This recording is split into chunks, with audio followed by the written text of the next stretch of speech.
Ready, everybody? Bok!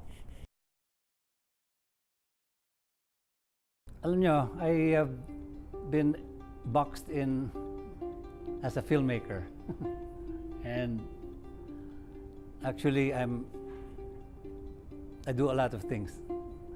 So I'm glad that the art fair invited me, kasi maybe people will see that Kidlat Tahimik is not just a filmmaker.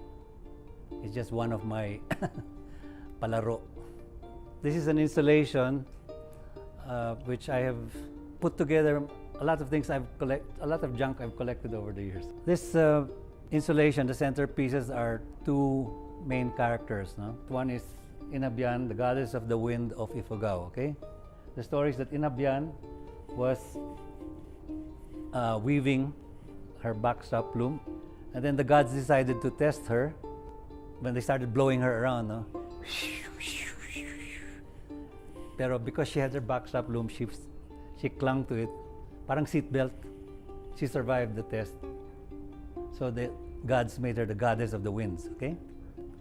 Now, if we go goddess of the wind in Abyan, he's fighting the goddess of the wind of Hollywood. Okay? Do you recognize her? Ayan. Anyway, the iconic pose of Marilyn Monroe, she's doing that, no? Her skirt is... So now you know where the winds are coming from. It's a kind of a statement that we, independent filmmakers, have a choice. We don't always have to tell the Hollywood formula story na puno ng sex and violence para makabenta, di ba? That's the only purpose they have, just to sell their...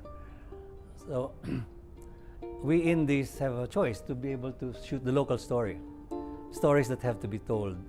Yan lang, because of our being colonized for 450 years, we always tend to make the story that will patok sa takilya, okay?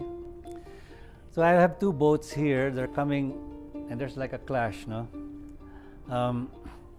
Ito yung boat ni Inabyan when she's blowing into the sails, blowing away the colonial formulas that dominate our cinema industry today.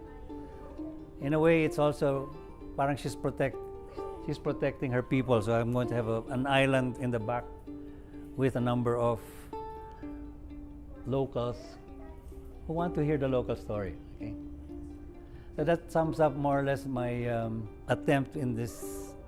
Since it's my first time to be invited to art fair, and I said, wow, I think it's about time people know that Kidlat Tahimik does other crazy things.